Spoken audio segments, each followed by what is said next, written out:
Welcome everyone to our Climate Insight webinar. Today we're going to deep dive into net zero. What does it mean? How can your company achieve carbon neutrality for 2050? How carbon removals can play a role in this. But first, practicalities. I'll be there to enter your question in the Q&A chat. Do not hesitate to ask them. Please note that the webinar is recorded and the replay will be available, as well as a white paper summarizing it. We have a busy schedule, let's stick to it. Starting the festivities, my colleague Jérôme Messen will say a word about climate. Then Adrien Lefebvre will present what is net zero, and he will introduce carbon removals. Moving on with Sacha Breyer, she will deep dive into the subject. And with the precious interventions of Alice Lemel, Sustainability Manager at Danone, and Gilles Dufresne, Policy Lead at Carbon Market Watch. Jérôme, the floor is yours. Thanks, Laurie. So my name is Jérôme Meesen. I will briefly introduce Climact. Climact is a team of 45 people which believes that it is possible to reach a low carbon society by 2050. And the way we do it is by empowering, equipping our clients to have the tools, the knowledge, and the strategy to get there. Basically, we have three types of activities. On one hand, we support policymakers in developing long-term scenarios and identifying what are the costs and benefits of different types of scenarios. On the other hand, we also support our companies, our clients with regulatory advices to clearly understand what are the risks and opportunities of the existing regulation. And next to that, we have a team supporting companies to clearly understand what's their footprint on climate, set science-based targets, and develop action plans to reach them. And we do work for any kind of sector: energy, transport, and mobility, of course, the industry, the retail sector, the building and construction, and also the financial institutions, which today face a very strong regulation on this topic. I now will give the floor to my colleague Adrien to better understand what's net zero exactly. Thank you, Jérôme. More and more companies engage in a trajectory towards net zero. So you have probably noticed the increasing amount of net zero products, climate-friendly companies, zero emission claims, etc. You must also have seen some companies being called out on their net zero claims, either for greenwashing or for misleading the consumers. So as you can see, there is quite a narrow line to navigate between becoming climate neutral, but doing this without greenwashing.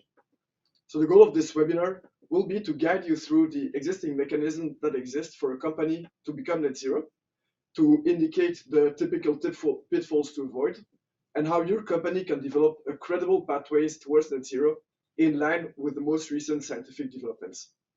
So this presentation will be structured in two parts.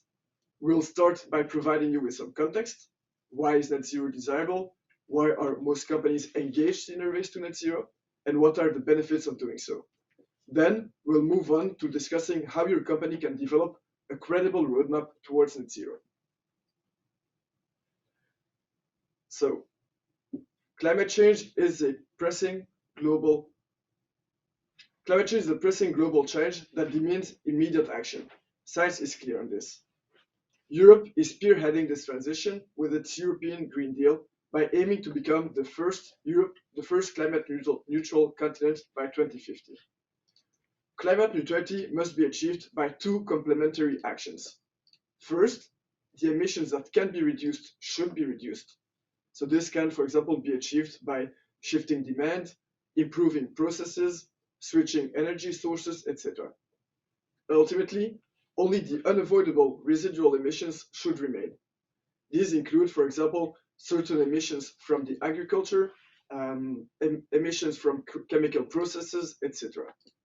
The second step then would be to neutralize these residual emissions with carbon dioxide removals, or CDR, in order to achieve net zero by 2050. Now, you may ask yourself, why do companies need to act? As you can see on the slide, in green, we have a certain amount of CDR that is required worldwide to be aligned with the 1.5 degree compatible scenario. In comparison, in blue, we have the amount of CDR from all countries together according to the latest pledges in their NDCs. So as you can see, the CDR amount by 2050 of all countries falls short of meeting the requirements for a 1.5 degree compatible scenario. The amount of CDR must therefore double or even triple, depending on whether the scenario is optimistic on reductions or not. So this lack of ambition from countries is an issue to reach climate neutrality. But it also offers an opportunity for companies. It highlights, for example, the importance for companies to reduce emissions even further, but also to bridge this gap by also engaging in CDR. On a side note, companies also have other incentives for engaging on a net zero journey. Obviously, besides fighting against climate change, we can think of an increased brand reputation, also an increased stakeholder and investor satisfaction, which leads to higher company valuation, but also allows to attract and retain customers or employees more easily. It also provides better risk management and regulatory compliance to the upcoming regulations and norms. Innovations to improve processes also lead to competitive advantage. It also leads to a more resilient supply chain, and finally can also bring production costs down. So how can you as a company now engage on a credible net zero journey? First, I will give you a brief introduction on what removals are, before digging deeper on how to manage these within and outside your company's value chain. So many standards provide guidance on how companies can reach net zero. They are all aligned in saying that the first step is to measure your company's full carbon footprint. So this means also including indirect emissions over the entire value chain. For example, not considering parts of the scope 3 emissions can already be seen as misleading and leading to greenwashing. When this is done, a company should then leverage actions within its own value chain to reduce emissions as far as possible. So this includes acting on yourself as a company to reduce your scope 1 and scope 2 emissions, but also engaging with suppliers and clients in doing the same to reduce scope 3 emissions. These reductions must happen at a rate of 5% per year. In comparison, this would be similar as the drop in emissions that occurred during the COVID-19 pandemic. Ultimately, only hard-to-abate emissions will remain, and they should be about 10% of the base year's emission, and they should then be neutralized using quality removals to reach net zero. A common mistake many companies make today is to rely on offsets to neutralize all their emissions. So they claim to be net zero today already without reducing emissions beforehand or not having a concrete set of actions to reduce emissions by 2050. This is also considered greenwashing and can have serious reputational risks. So this really further highlights the importance of having a clear, credible, and transparent roadmap explaining in detail how each of these 3 steps are achieved. So to further illustrate the steps to achieve climate neutrality, we can see the atmosphere as a bathtub and water filling it as CO2 filling up the atmosphere. You can also see a small amount of water already leaving the bathtub. This represents CO2 being sequestered today by forests and other natural sinks. However, today, emissions largely outweigh the natural removals, so we have the bathtub that is filling up. So now we want to prevent the bathtub from overflowing. The first solution would be to turn off the tap. So this illustrates the need to reduce emissions. However, as you can see, the tap cannot be entirely closed. So we still have residual emissions that need to be neutralized. So to compensate for these residual emissions, we can decide to open the drain valve a little bit more, for example, by scaling up CDR, so that the amount entering the bathtub equals the amount removed from it, hence reaching neutrality. So as you can see, 2 actions are required towards neutrality: reducing emissions and then removing carbon from the atmosphere. Again, they are complementary to each other and are in no way can they be used interchangeably. So when carbon is removed, it should also be done permanently, or at least for centuries, to neutralize an equivalent amount emitted. So when CO2 that has been removed is released back to the atmosphere, this is called reversals and should be accounted for in the company's carbon footprint. So now that we are clear on the steps to undertake, let's address a common misconception in the different carbon credits that coexist today.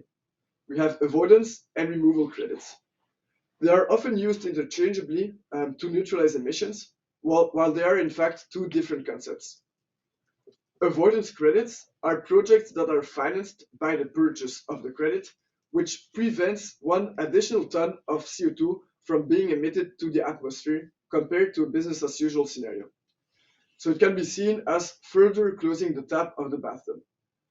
Examples of such projects include energy efficiency projects, RED+, or renewable energy. On the other hand, we have removal credits. Here, CO2 is taken from the atmosphere and stored permanently or long-term in a pool. So depending on how CO2 is transferred from the atmosphere to its storage medium, we can distinguish biogenic and technological removals. We'll come back to the different types of removals in a minute. So on the market today, most carbon credits that are issued are either avoidance projects or biogenic removals, such as reforestation. In the future, as different legislations and regulations take shape, reliance on avoidance could shift towards more technological removals. So these different regulation framework, etc., that are being developed today by various institutions and standards are the following. So they all rely on removals to reach net zero and are in the process of defining what kind of removal can and should be used. Removals are quite a hot topic at the moment, and it is really important to follow closely the development of these different standards and framework. So now let's dig a bit deeper into what removals are, and especially the different types of removal that coexist. A definition to begin, removal includes two distinct elements. First, it needs to be removed from the atmosphere via a process or a sink. And secondly, it needs to be stored permanently into a reservoir or a pool. So in the way CO2 is removed from the atmosphere, we distinguish two types of sinks, technological or chemical sinks on the one hand, and natural sinks or biogenic on the other hand. In the prior, CO2 from the atmosphere is chemically bonded by a chemical reaction induced by man. In the latter, CO2 is removed from the atmosphere through photosynthesis. Once removed, carbon must be stored permanently into a pool. We distinguish four types of pools. Carbon can be stored in products, in geological reservoirs, on land, and in the ocean. CDR methods can then be classified based on the combination of sinks and pools. Depending on this, they can either be easier to quantify, they can have longer duration of storage, they can have certain other benefits, etc. So they should really be handled accordingly if you are to use one method over another. So we'll come later in more detail to the limitations of each type of removal. An illustration of how these different techniques all vary in comparison to each other is on the present slide. It, for example, illustrates how the timescale of storage for the CO2 removed varies from one technique to the other. Certain techniques only allow to store carbon for decades to centuries, while others can store carbon for several millennia. Similarly, different CDR methods also can vary in how accurately they can be quantified, in the co-benefits they bring along, in a technological readiness level, etc., etc. Now I will give the floor to my colleague, Sacha Breyer. Thank you, Adrien. Now that we better understand what removals are and why they are important, let's take a look at what companies can do. Let's start with the business sectors where companies can improve or reinforce carbon sequestration inside their value chain.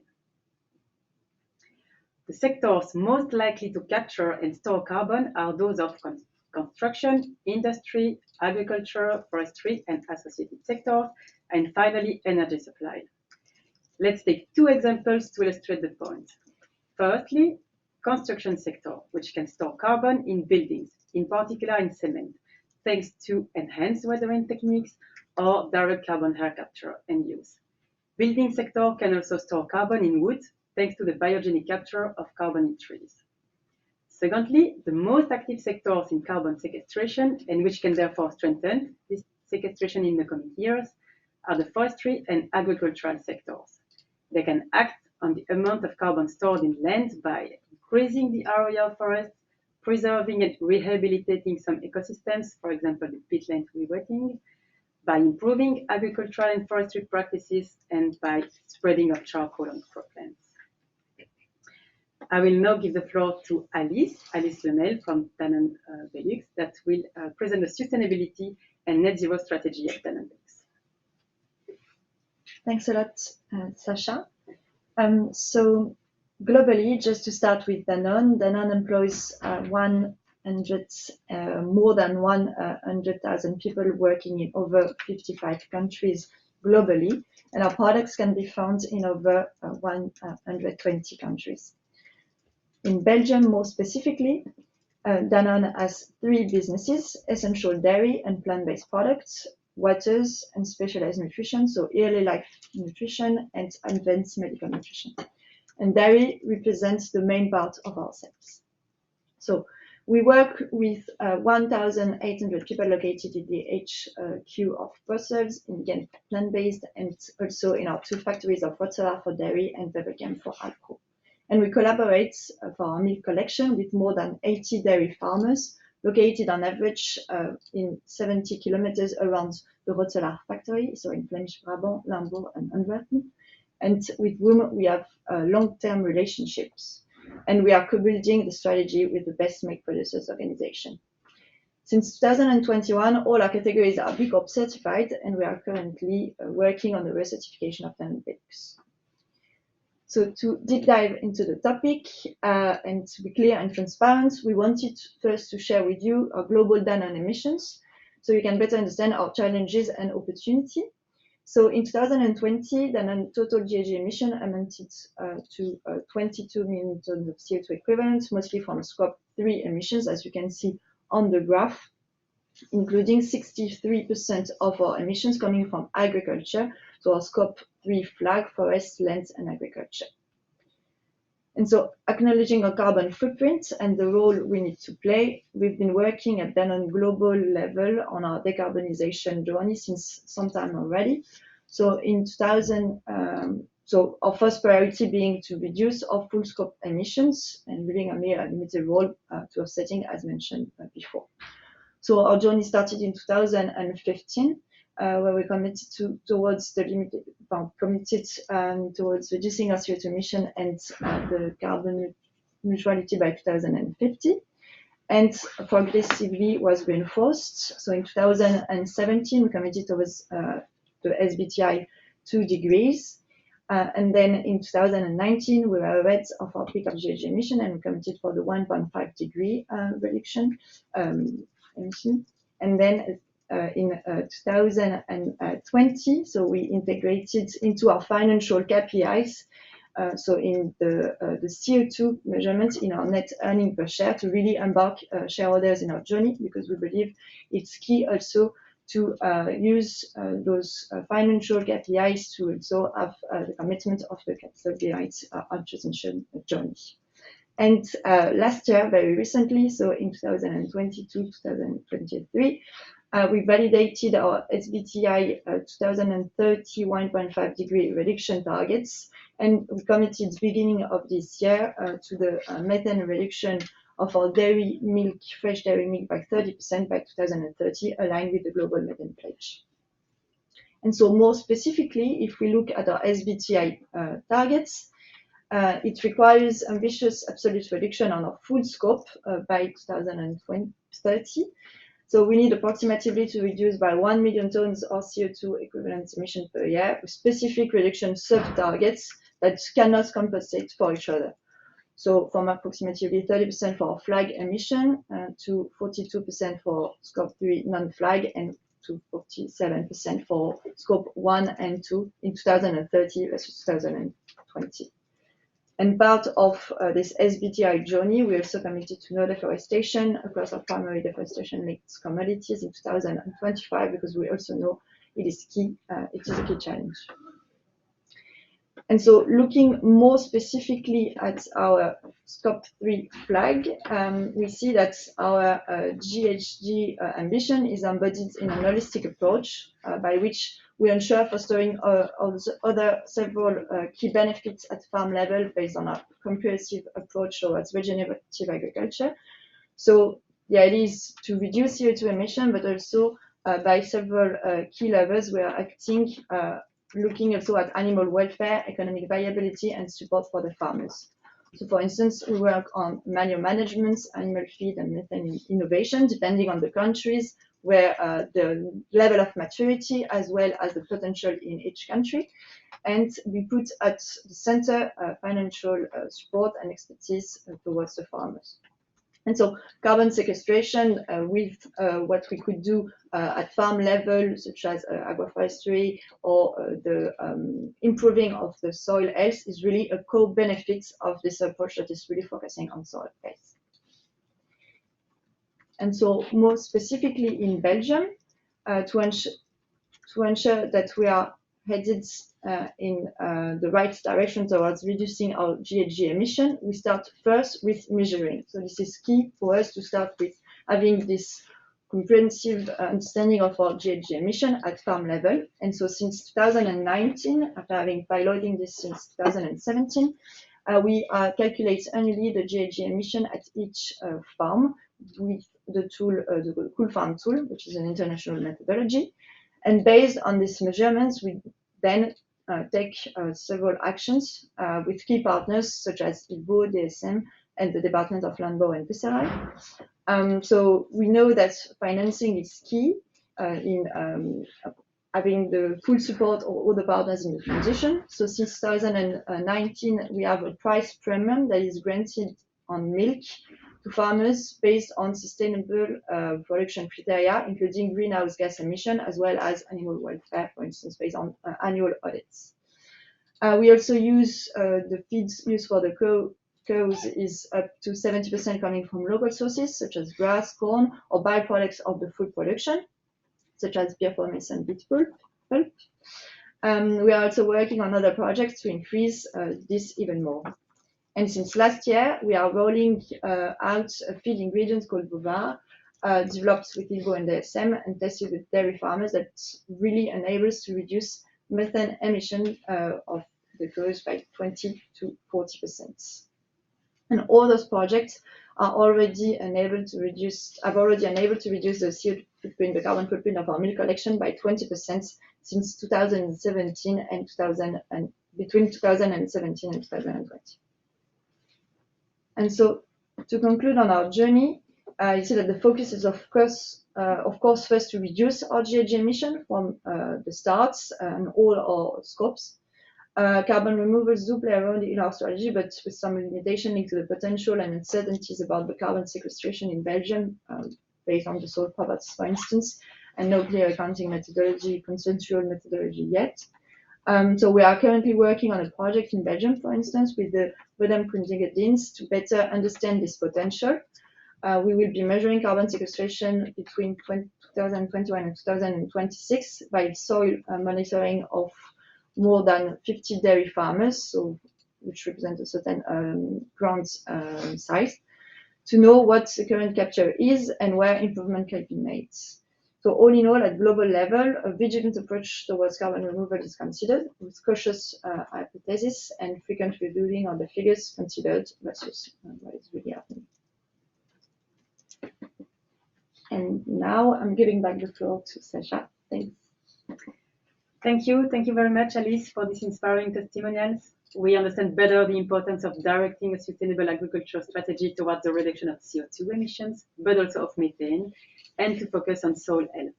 Indeed, healthier soils enables to store more carbon, although, as you explained, measurement is a challenge.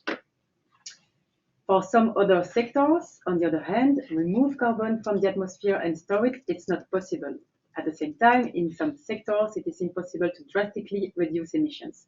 For example, a company that produces cement will always have process emissions that cannot be significantly reduced. For these companies, it might be relevant to investigate the possibilities of purchasing carbon removal credits in the coming years. As we have shown, there are a wide variety of techniques for capturing and storing carbon. We can see on this graph, coming from the European Commission, that they are not all mature, and we will see that they have different impacts as well.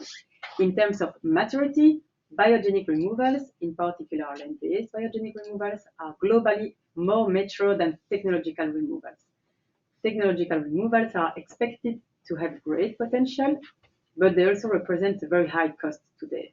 For example, the price of DAX credits is approximately $500 per ton of CO2, and the price of BECS is around $1,000 per ton of CO2, while the majority of the carbon credits on the market today have a price between 1 and about 30 euros per ton of CO2 equivalent, typically for forestry projects. If we believe that technological removals will play a role in the landscape of tomorrow, we must invest in their large-scale deployment. A company wishing to invest in removals may ask itself the questions: which technology to choose? What removal type to prioritize? It's first important to remember that investing in removals only makes sense if a company makes sure to sufficiently reduce its emissions. Invest in DAX cannot be done instead of reducing own emissions. We must also remain cautious because technological removals are still immature, but also because removal technologies have limitations. We show here on this table some attention points and how they are critical for the different removal techniques. Let's take some attention points to illustrate that. First, the quantification. Quantification of removal is complicated when the amount of CO2 sequestrated depends on living processes, climatic conditions, pedologic context, and so on. That's why the quantification of land-based biogenic removals is particularly challenging and may result in overestimated removals, which can be seen as greenwashing. The permanence of removals is another attention point. To be considered permanent, carbon storage needs to last for several hundred years, what's much more realistic for the technological removals. And finally, it's important to mention that removal technologies may result in various problematic impacts. For example, negative impact on human health, on soil contamination, release of heavy metals, high electricity consumption, disruption of marine ecosystems, to name a few.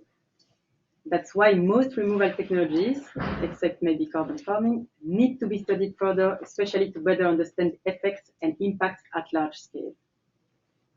We can see from this table that no technology provides sufficient guarantees on all the points of attention that we selected here. Although several of these technologies are promising in terms of carbon removal potential or have various positive externalities, such as biodiversity, for example, companies should act cautiously when it comes to removals. Here are some tips to avoid pitfalls while acting beyond your value chain. There is absolutely no obligation to do so, but if you do invest in climate solutions beyond your value chain, make sure that it's not at the expense of your GHG reduction, of course. And then here is some advice. We already mentioned it, the quantification of carbon stored thanks to land-based solutions is complicated and may result in inaccurate results. Though investing in afforestation, carbon farming, or other biogenic techniques may bring positive externalities on biodiversity, water cycle, air quality, soil health, etc. Therefore, we recommend to communicate on investment in these solutions as contribution claims, meaning that companies can communicate on the actions they take towards nature restoration, biodiversity preservation, and so on, without claiming to remove a certain volume of GHG. They shouldn't be used to claim net zero. These investments should be encouraged for the positive externalities they bring along, biodiversity, water cycle, air quality, and so on, and not for their role in carbon sequestration, which is actually more co-benefit. The permanence is challenging for solutions like the carbon capture in products, typically wood. Wood ensures has not the same lifetime as wood in buildings. For these solutions, it's key to integrate a robust liability mechanism in case of reversals. And in addition, keep in mind that reversals should be accounted as emissions or negative removals in the company's carbon footprint. I'll now leave the floor to Gilles Dufresne, Policy Lead at Carbon Market Watch, who will give us his insights on how to develop a credible net zero strategy as a company. Thanks, Sasha, and thanks to Climact for the invitation to speak at this webinar today. So I'm here to share kind of the civil society perspective on the role of net zero and removals in climate action. Carbon Market Watch is a Carbon Market Watch is a civil society watchdog organization, as the name suggests. We're specialized in carbon markets and carbon pricing policies, and so we've been following the development of both company level and national level climate targets and the way to get to those targets, essentially, with a special focus on the role of carbon pricing and carbon credits and offsets in those strategies.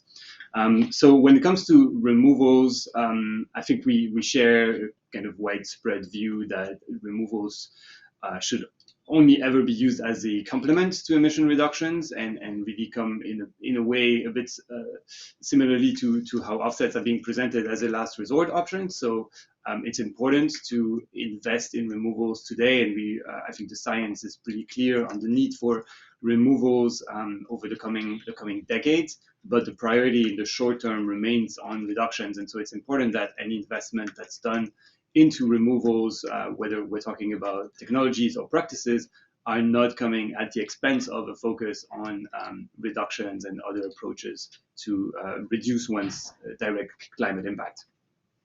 So as I said, I think this is a relatively well accepted and recognized concept, and we do hear it pretty much everywhere, but then we get to very different interpretations of what that means, and how do you measure in practice whether a removal is being used as a way of reducing reductions, or really as a way of enhancing a company or a country's reduction efforts. And so I think it's important to go beyond kind of these words of saying, yeah, it's like removals are a second, are a complement to reductions, and think about how we operationalize that more concretely. And for us, one of the main ways to do that is by setting separate targets. And we see that as something that is needed, again, both at the country level and at the company level, or any other non-state actor. So I mentioned companies, but it would be the same for if we're talking about, for example, a city or region or any grouping of individuals. And so this separation of targets for us is a more transparent way of communicating what real effort is being implemented, but also a more ambitious one to make sure that focus is on both the reductions and the removals. At national level, we see some value in having net zero targets, as long as it's clear what part of that target is a removal and what part is a reduction. Net zero is a quite robustly and scientifically established concept at the planetary level, for sure. We're much more skeptical about net zero at a company level, and so perhaps this is a bit provocative given the focus and the title of the webinar here, but I do want to kind of make the point of questioning this idea of aiming for net zero at the corporate level. I think if we focus about the objective itself and the aim to decarbonize as much as possible and then find financing removals, then we're all on the same page. But as Sasha was saying earlier, it's also a question of claims and how is this then communicated to consumers, to shareholders, also to policymakers who can sometimes be misled into thinking that some actors are taking more action than they actually are because they are only presenting a net number and saying, okay, we've reached carbon neutrality in the short term, or we're going to be net zero in 2040. It can be, sometimes it's a bit difficult to understand what is underneath those claims and those targets. So one of the reasons why we think this separation is important is also because now focusing at the company level, there are very, very few companies, if any, that have permanent or durable removals within their value chain. And so when we get into this exercise of aiming for a net zero target or using removals to compensate or offset or counterbalance whatever the wording is, emissions, then we very quickly get into a pretty let's say unstable or difficult territory of accounting practices, and what is the right way to account for emission removals within a company that doesn't really have removals within its value chain. And one of the particular problems that we see today is the fact that because there are essentially no or very few very long-term durable removals that are available at scale, virtually all removals that are being used and claimed today are based on short-term storage or medium-term storage, mostly nature-based solutions. So all kind of fancy words to say forests and some other natural ecosystems. And that, in our view, is quite problematic. Of course, not because we don't need to finance forests. That's, of course, something that is very important today. But we don't think that consumers and shareholders and other actors are equipped today to understand the nuances that lie behind claims of neutrality and compensation of carbon dioxide emissions that are released with carbon storage in natural ecosystems. Because these have fundamentally different lifetimes, as some of you might be quite familiar with. If we burn fossil fuels, it emits CO2 that's going to stay in the atmosphere for a few millennia. It degrades over time, but there is a share of it that does remain for millennia. Whereas storing carbon in trees or in other natural ecosystems is inherently at risk of being reversed over the next decades, let's say, to be realistic. And so we don't see it as appropriate to claim any sort of equivalence between the two. And for us, compensation of emissions, of CO2 emissions with removals is actually not real compensation. There's no equivalence. It's, in a way, it's a massive shift in the risks that we're willing to take, because we're taking CO2 from some very stable sinks, very stable carbon pools, which are fossil fuels that are on the ground, and which, if left untouched, are pretty much going to stay there. And we burn that, and then we take the carbon back and we put it in trees. So of course, it's not like the actual same carbon, if you want, but the logic is that we're shifting the risks and moving it from a very stable pool into a very unstable one. And so we do see that as a pretty big risk. One element in current trend that I wanted to focus on in particular in that regard is the concept of insetting that's really gaining traction over the past months and maybe 1 or 2 years, with a growing number of companies that are setting net zero targets and then acknowledging that, oh, well, there's all this controversy around offsetting, and we don't think it's an appropriate way of meeting targets. So we're going to do something very different, and we're going to be doing insetting.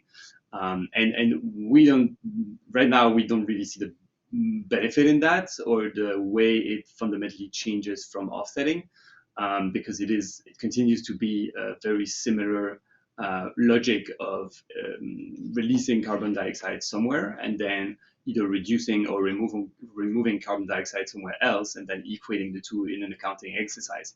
And whether or not the two are taking place within a company's value chain doesn't change the fundamental nature of what's being done here, which is this accounting exercise of matching a plus and a minus.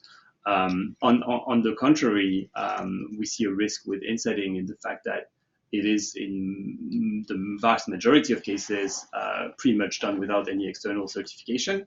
And I would say the biggest proponents of insetting tend to kind of self-certify the impacts of the projects they're using to quantify, to offset their own or to inset their own emissions. And so while I'd say we would be the first ones to point out all of the flaws in the voluntary carbon markets today and the way offsets are being used, they at least do have the merit of having some level of external certification, which we do not see in insetting.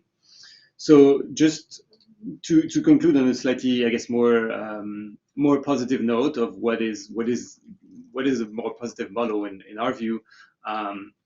Well, as I said at the beginning, I think a separation of targets is really important, and a way forward for companies to communicate about their impact. As I also said, it's the same for countries. We do see a value in countries more clearly specifying what part of the national target is going to be met with removals and what part with reductions. That's very much the case in the current debates around the EU climate target. And then we do see that for non-state actors, what we call the levy and fund approach is a very positive model. So companies could price their internal emissions by setting some level of internal carbon price. And there, I think there are a lot of different parameters that should be taken into account, and we can have long discussions about what the price should be. But we do see it as a positive practice for companies to set themselves an internal carbon price and then use the revenues to finance mitigation actions outside of their value chain. And some of that could go to removals. We're not convinced that all of it should go to removals, but I do think it would be fair for some of it to go there. So that's kind of the way we envision, we see the role of removals in climate targets, and how we see a relatively limited role for net zero at the moment. Thank you very much, Gilles, for your inspiring talk and for reminding us that removals cannot be used instead of credible GHG reductions. Before starting the Q&A session, let's sum up with some recommendations for a credible net zero strategy. First of all, measure your full carbon footprint. It's key, and it must include complete scope 3. Then develop a robust plan to reduce your emissions at a pace that is aligned with the Paris Agreement. You might setting up an internal carbon price that may help your company take the right decisions towards a net zero strategy. Prioritize contribution to projects in your value chain, and then optionally act beyond your value chain to mitigate emissions and reinforce natural carbon sinks. If you do so, use quality standards, and if you invest in land-based solutions, use contribution claims rather than offsetting. And finally, for sectors with hard to abate emissions, investigate securing your net zero strategy through investment in nascent removal technologies such as DAX.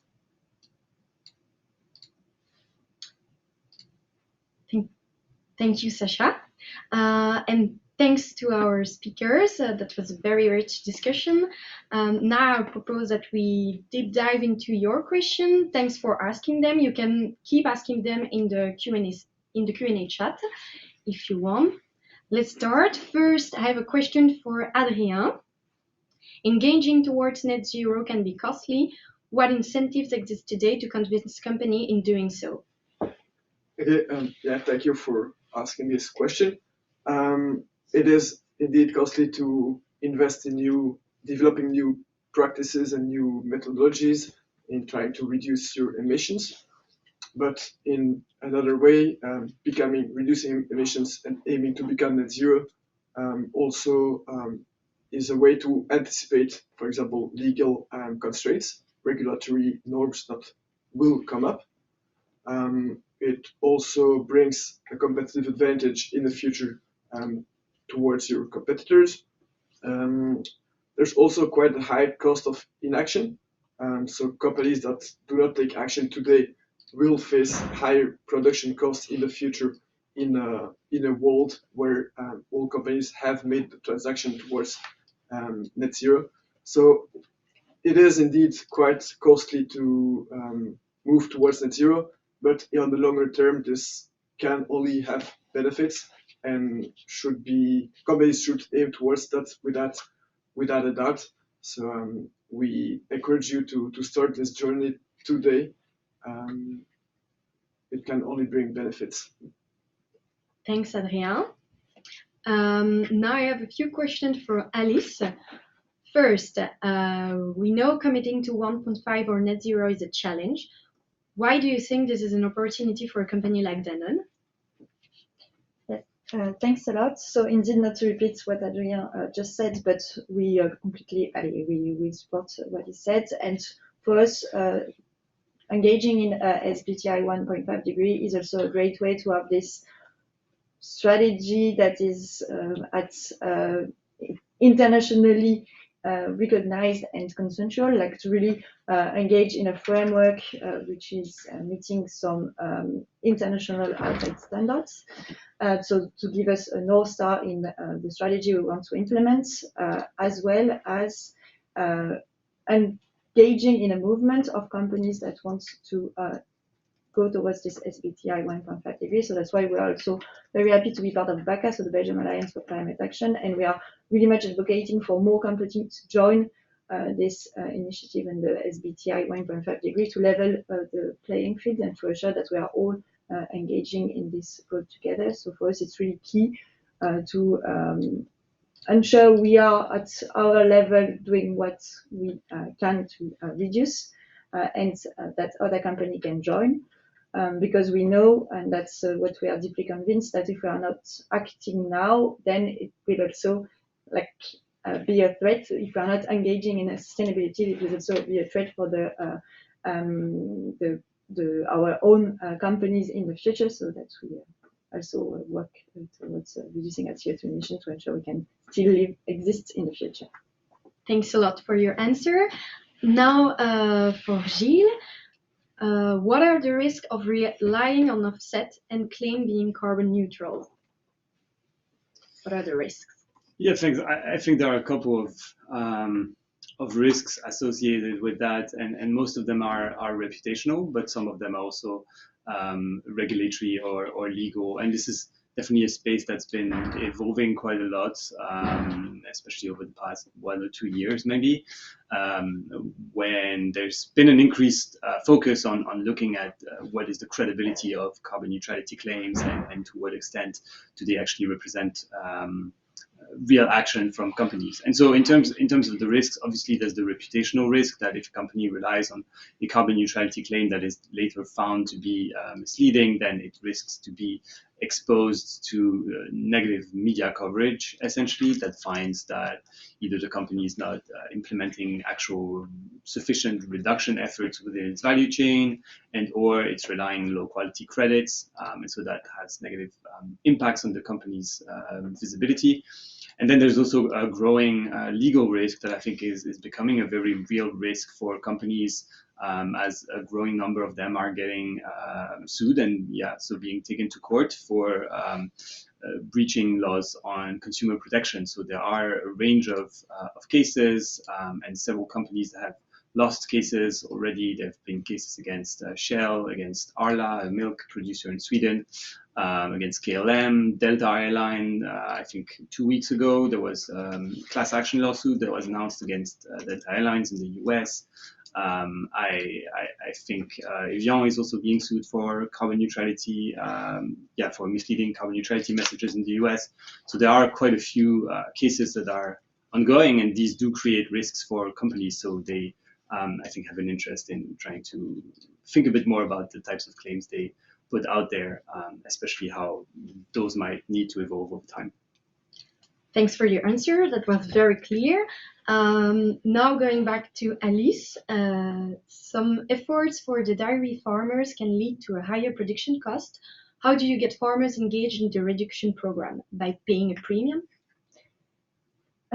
Thanks. Yes, indeed. So as mentioned, we grant a premium on the price of the milk based on the GHG reduction that is done at farm level for each farmer, thanks to the assessments we do annually with the Cool Farm tool.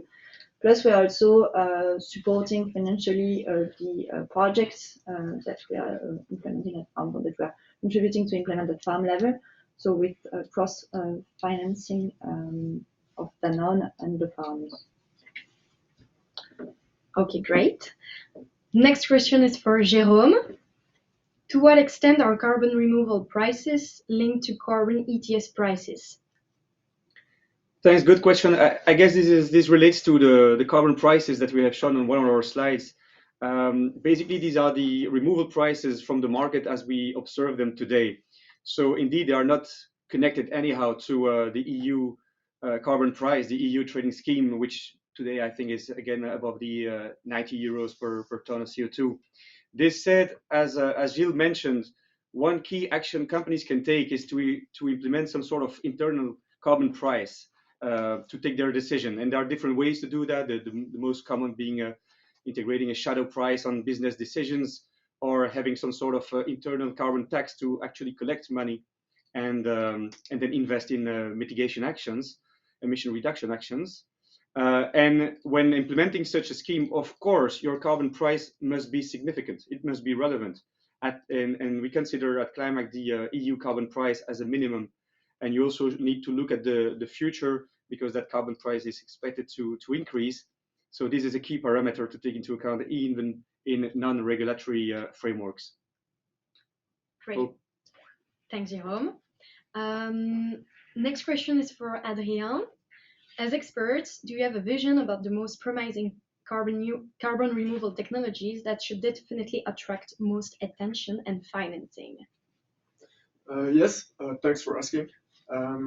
Definitely all technologies that remove CO2 should be done and financed, but some methodologies yield more co-benefits and even benefits when applied.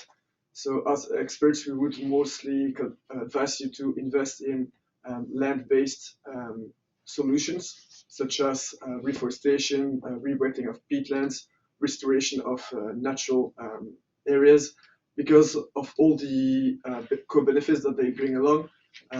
We have said, biodiversity, the improvement of the air quality or the water cycle, etc.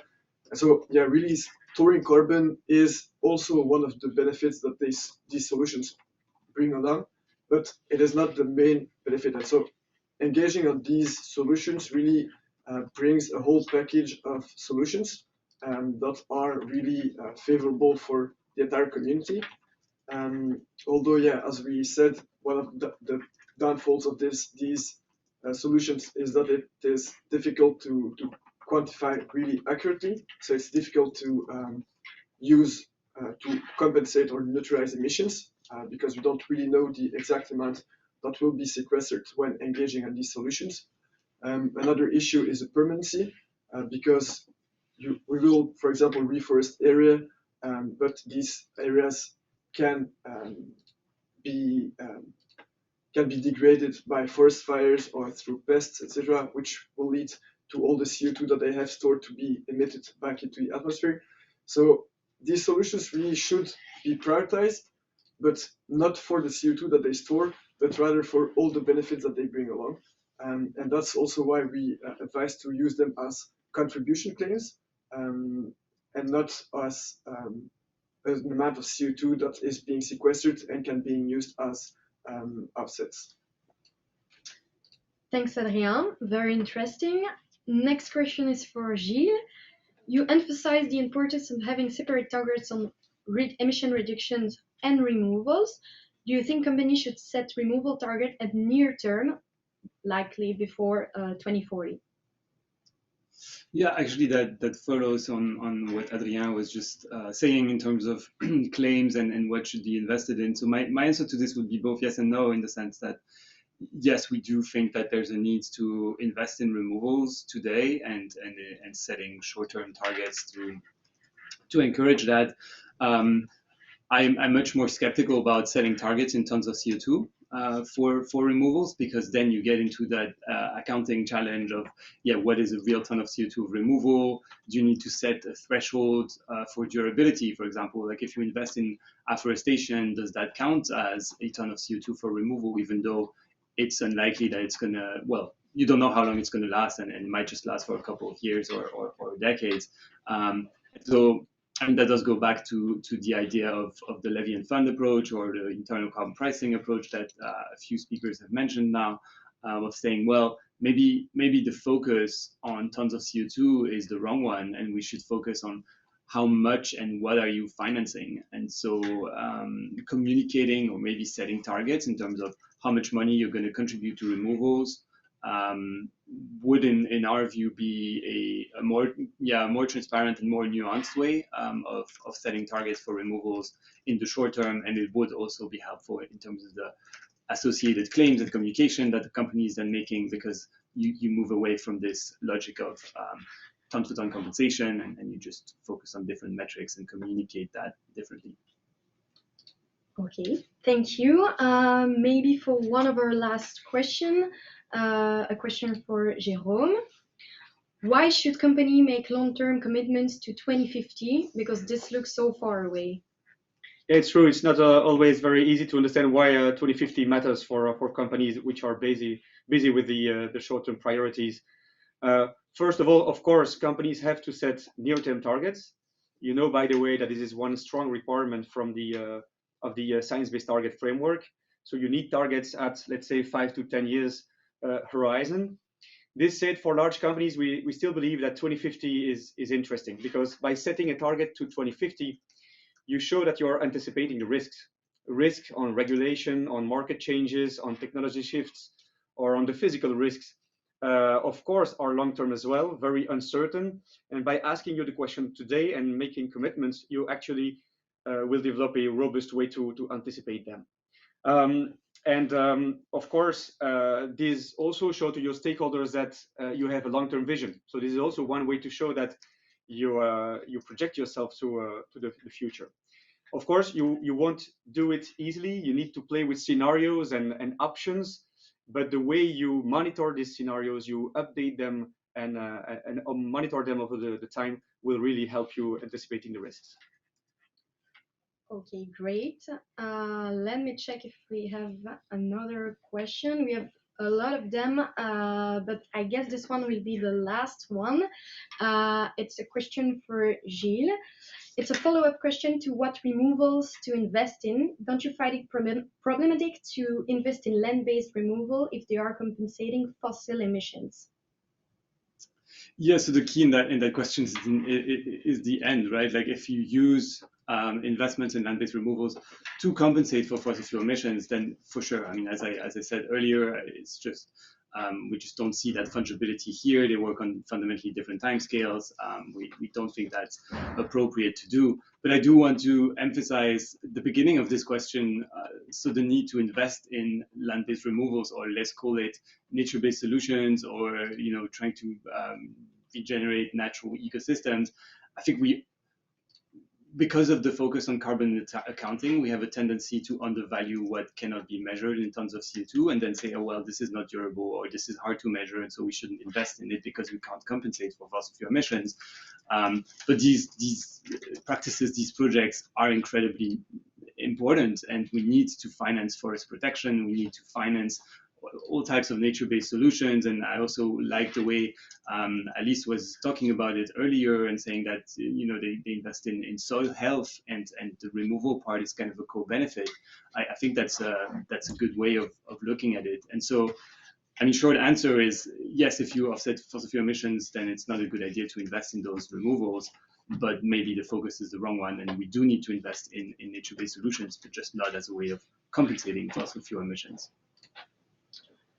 Okay, and it's already one, so I'll go for last one, and it's again for Gilles. For companies struggling to cut their emission, you suggest investing in new capture technologies. Given large companies' commitment to become net zero, do you see this market developing before it's regulated?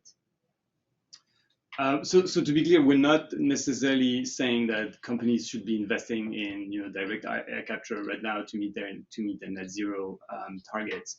I think there is a need to finance a whole range of technologies and practices to remove CO2 or to have positive mitigation outcomes.